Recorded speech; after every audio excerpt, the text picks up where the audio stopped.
ആകാശവാണി. നമസ്കാരം.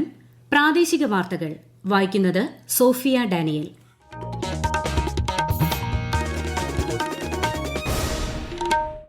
പ്രധാന വാർത്തകൾ. രാഷ്ട്രപതി ദ്രൌപദി മുർമു പത്മ പുരസ്കാരങ്ങൾ ഇന്ന് സമ്മാനിക്കും. പുരസ്കാരം വിവിധ മേഖലകളിൽ സേവന മികവിന്. രാജ്യത്ത് ലോക്സഭാ തെരഞ്ഞെടുപ്പിനുള്ള പ്രചാരണം ശക്തം. പ്രമുഖ മുന്നണികളുടെ മുതിർന്ന നേതാക്കൾ വിവിധ മണ്ഡലങ്ങളിൽ പ്രചാരണ പരിപാടികളുമായി സജീവം. 3 സേനാ വിഭാഗങ്ങളിലും പരിവർത്തന ആശയങ്ങൾ കൊണ്ടുവരിക എന്ന ലക്ഷ്യത്തോടെ 2 ദിവസത്തെ പരിവർത്തൻ ചിന്തൻ കോൺഫറൻസിന് ഇന്ന് ന്യൂഡൽഹിയിൽ തുടക്കം. മിന്നൽ പണിമുടക്കിന്റെ പേരിൽ വിവിധ വിമാന സർവീസുകൾ മുടങ്ങിയതിനെ തുടർന്ന് 25ഓളം ജീവനക്കാരെ എയർ ഇന്ത്യ പിരിച്ചുവിട്ടു. കേരളത്തിലും വിവിധ സർവീസുകൾ റദ്ദാക്കി. സംസ്ഥാനത്ത് higher secondary, vocational higher secondary പരീക്ഷാഫലങ്ങൾ ഇന്ന് മന്ത്രി വി ശിവൻകുട്ടി പ്രഖ്യാപിക്കും. കേരള തീരത്ത് ഇന്ന് രാത്രി ഉയർന്ന തിരമാലയ്ക്കും കടലാക്രമണത്തിനും സാധ്യതയെന്ന് അധികൃതർ. മത്സ്യത്തൊഴിലാളികൾക്കും തീരദേശവാസികൾക്കും മുന്നറിയിപ്പ്. വാർത്തകൾ വിശദമായി. രാഷ്ട്രപതി ദ്രൌപദി മുർമു പത്മ പുരസ്കാരങ്ങൾ ഇന്ന് സമ്മാനിക്കും. രാഷ്ട്രപതി ഭവനിലാണ് പുരസ്കാരദാന ചടങ്ങ്. സാമൂഹിക സേവനം, ശാസ്ത്രം, വ്യാപാരം, കായികം തുടങ്ങി വിവിധ മേഖലകളിൽ മികച്ച സേവനം കാഴ്ചവെച്ച വ്യക്തികൾക്കാണ് പത്മ പുരസ്കാരങ്ങൾ നൽകുന്നത്. ഏപ്രിൽ 22 നടന്ന ചടങ്ങിൽ 3 പത്മവിഭൂഷൺ, 8 പത്മഭൂഷൺ, 55 പത്മശ്രീ പുരസ്കാരങ്ങൾ രാഷ്ട്രപതി വിതരണം ചെയ്തിരുന്നു. ഉപരാഷ്ട്രപതി ജഗ്ദീപ് ധൻകർ നാളെ അയോധ്യ സന്ദർശിക്കും. അയോധ്യയിലെ രാമക്ഷേത്രം, ഹനുമാൻ ക്ഷേത്രം, കുബേർതില എന്നിവിടങ്ങളിൽ ദർശനം നടത്തുന്ന ഉപരാഷ്ട്രപതി സരയൂ ഘട്ടിലെ ആരതിയിലും പങ്കെടുക്കും. ലോക്സഭാ തെരഞ്ഞെടുപ്പിന്റെ വിവിധ ഘട്ടങ്ങളിലേക്കുള്ള പ്രചാരണം രാജ്യത്ത് ഊർജിതമായി തുടരുന്നു. പ്രധാനമന്ത്രിയും മുതിർന്ന ബിജെപി നേതാവുമായ നരേന്ദ്രമോദി, കേന്ദ്രമന്ത്രിയും ബിജെപി നേതാവുമായ Amit Shah, AICC general secretary Priyanka Gandhi, Samajwadi party നേതാവ് അഖിലേഷ് യാദവ് തുടങ്ങിയവർ വിവിധ മണ്ഡലങ്ങളിൽ തെരഞ്ഞെടുപ്പ് പ്രചാരണ പരിപാടികളിൽ പങ്കെടുത്തു. കേന്ദ്രമന്ത്രിയും ബിജെപി നേതാവുമായ നിതിൻ ഗഡ്കരി ഇന്ന് പ്രചാരണത്തിന് ദക്ഷിണ ഡൽഹിയിൽ എത്തും. ലോക്സഭാ തെരഞ്ഞെടുപ്പിലെ 4ാം ഘട്ട വോട്ടെടുപ്പിനുള്ള ഒരുക്കങ്ങൾ കേന്ദ്ര തെരഞ്ഞെടുപ്പ് കമ്മീഷൻ വിലയിരുത്തി.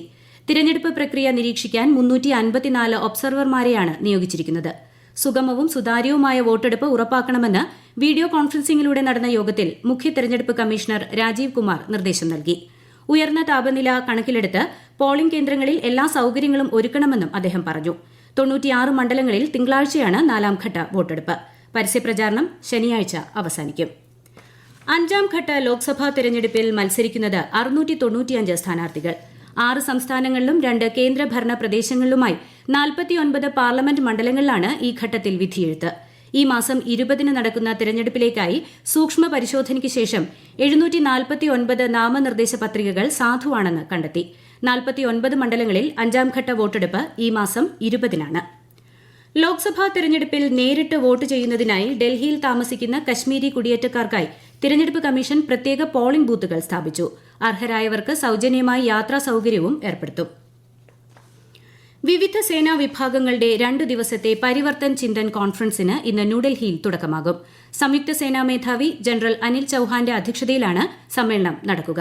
3 സേനാ വിഭാഗങ്ങളിലും പരിവർത്തന ആശയങ്ങൾ കൊണ്ടുവരികയാണ് സമ്മേളനത്തിന്റെ ലക്ഷ്യം. മിന്നൽ പണിമുടക്കിന്റെ പേരിൽ എയർ ഇന്ത്യയുടെ വിവിധ സർവീസുകൾ മുടങ്ങിയതിനെ തുടർന്ന് 25ഓളം ജീവനക്കാരെ എയർ ഇന്ത്യ പിരിച്ചുവിട്ടു. ഇവർ കൃത്യസമയത്ത് ജോലിക്ക് റിപ്പോർട്ട് ചെയ്യാത്തത് നിരവധി യാത്രക്കാർക്ക് ബുദ്ധിമുട്ടുണ്ടാക്കിയതായി വിമാന കമ്പനി അറിയിച്ചു. ഇത് സംബന്ധിച്ച് എയർ ഇന്ത്യ പ്രസ്താവന ഇറക്കുമെന്നും അറിയിച്ചിട്ടുണ്ട്. അതേസമയം കേരളത്തിൽ നിന്നുള്ള വിവിധ സർവീസുകളും റദ്ദാക്കിയിട്ടുണ്ട്. കണ്ണൂർ രാജ്യാന്തര വിമാനത്താവളത്തിൽ നിന്നും തിരിച്ചുമുള്ള 10 വിമാന സർവീസുകളാണ് ഇന്ന് റദ്ദ് ചെയ്തത്.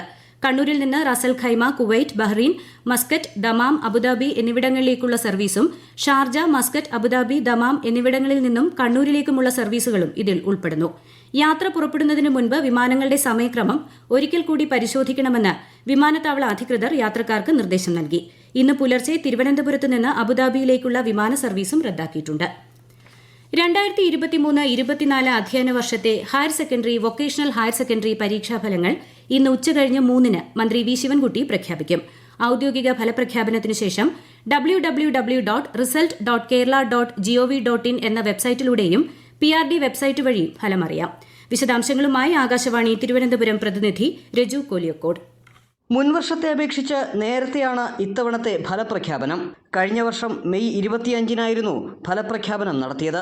സംസ്ഥാനത്താകെ 4,41,120 വിദ്യാർത്ഥികളാണ് ഈ വർഷം +2 പരീക്ഷ എഴുതിയത്. ഇതിൽ 2,23,736 ആൺകുട്ടികളും 2,17,384 പെൺകുട്ടികളും ഉൾപ്പെടുന്നു. വൊക്കേഷണൽ ഹയർ സെക്കൻഡറി റെഗുലർ വിഭാഗത്തിൽ 27,798 കുട്ടികളും 1,502 കുട്ടികൾ അല്ലാതെയും പരീക്ഷ എഴുതിയിട്ടുണ്ട്. 77 ക്യാമ്പുകളിലായി 25,000-ഓളം അധ്യാപകർ മൂല്യനിർണ്ണയത്തിൽ പങ്കെടുത്തു. ഏപ്രിൽ 3-നാണ് മൂല്യനിർണ്ണയം ആരംഭിച്ചത്. +1 പ്രവേശനത്തിന് ഈ മാസം 16 മുതൽ അപേക്ഷ നൽകാം. ട്രയൽ അലോട്ട്മെന്റ് മെയ് 29-നും ആദ്യ അലോട്ട്മെന്റ് ജൂൺ 5-നും നടത്തും. ഈ വാർത്തകൾ ആകാശവാണിയിൽ നിന്ന്.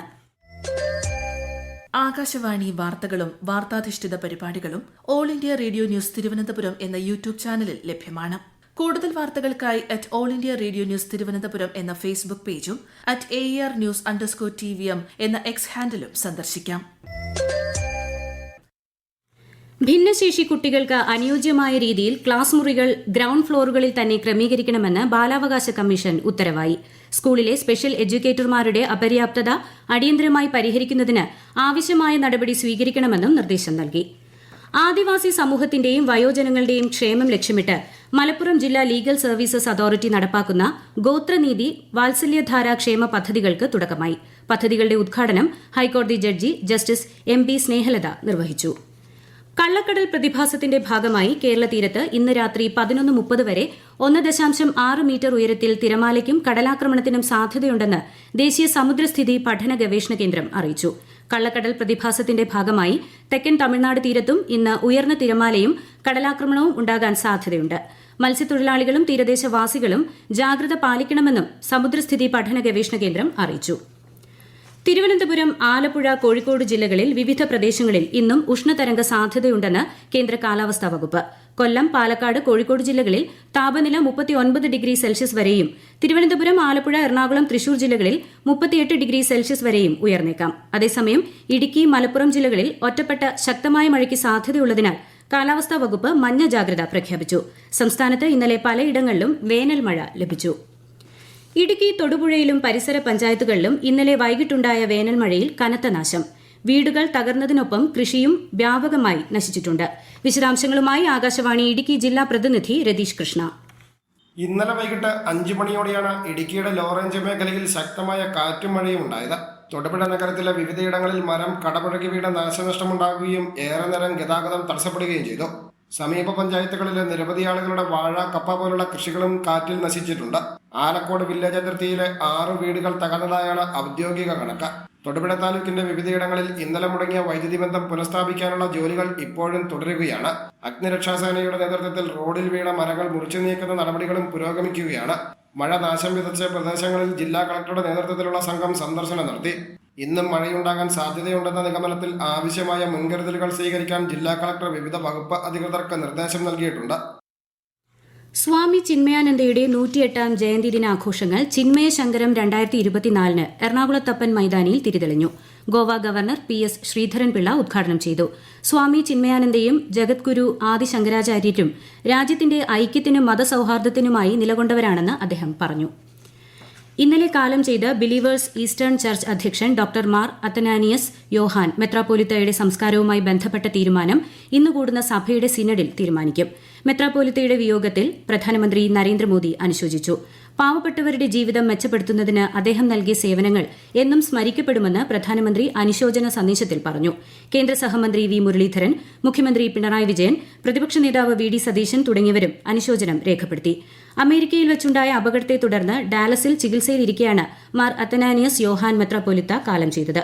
പ്രശസ്ത ആത്മീയ പ്രസംഗകനായിരുന്ന അദ്ദേഹത്തിന്റെ നേതൃത്വത്തിൽ 2003 ബിലീവേഴ്സ് ചർച്ച് സ്വതന്ത്ര സഭയായി പ്രവർത്തനം ആരംഭിച്ചത്. ഇന്നലെ അന്തരിച്ച പ്രശസ്ത ചലച്ചിത്ര സംവിധായകനും ഛായാഗ്രാഹകനുമായ സംഗീത് ശിവന്റെ ഭൌതികദേഹം ഇന്ന് വൈകിട്ട് മുംബൈയിൽ സംസ്കരിക്കും. മുംബൈയിലെ സ്വകാര്യ ആശുപത്രിയിൽ ചികിത്സയിലിരിക്കെയായിരുന്നു 65-കാരനായ അദ്ദേഹത്തിന്റെ അന്ത്യം. പ്രധാന വാർത്തകൾ വീണ്ടും. രാഷ്ട്രപതി ദ്രൌപദി മുർമു പത്മ പുരസ്കാരങ്ങൾ ഇന്ന് സമ്മാനിക്കും. പുരസ്കാരം വിവിധ മേഖലകളിലെ സേവന മികവിന്. രാജ്യത്ത് ലോക്സഭാ തെരഞ്ഞെടുപ്പിനുള്ള പ്രചാരണം ശക്തം. പ്രമുഖ മുന്നണികളുടെ മുതിർന്ന നേതാക്കൾ വിവിധ മണ്ഡലങ്ങളിൽ പ്രചാരണ പരിപാടികളുമായി സജീവം. 3 സേനാ വിഭാഗങ്ങളിലും പരിവർത്തന ആശയങ്ങൾ കൊണ്ടുവരിക എന്ന ലക്ഷ്യത്തോടെ 2 ദിവസത്തെ പരിവർത്തൻ ചിന്തൻ കോൺഫറൻസിന് ഇന്ന് ന്യൂഡൽഹിയിൽ തുടക്കം. മിന്നൽ പണിമുടക്കിന്റെ പേരിൽ വിവിധ വിമാന സർവീസുകൾ മുടങ്ങിയതിനെ തുടർന്ന് 25ഓളം ജീവനക്കാരെ എയർ ഇന്ത്യ പിരിച്ചുവിട്ടു. കേരളത്തിലും വിവിധ സർവീസുകൾ റദ്ദാക്കി. സംസ്ഥാനത്ത് higher secondary, vocational higher secondary പരീക്ഷാഫലങ്ങൾ ഇന്ന് മന്ത്രി വി ശിവൻകുട്ടി പ്രഖ്യാപിക്കും. കേരളതീരത്ത് ഇന്ന് രാത്രി ഉയർന്ന തിരമാലയ്ക്കും കടലാക്രമണത്തിനും സാധ്യതയെന്ന് അധികൃതർ.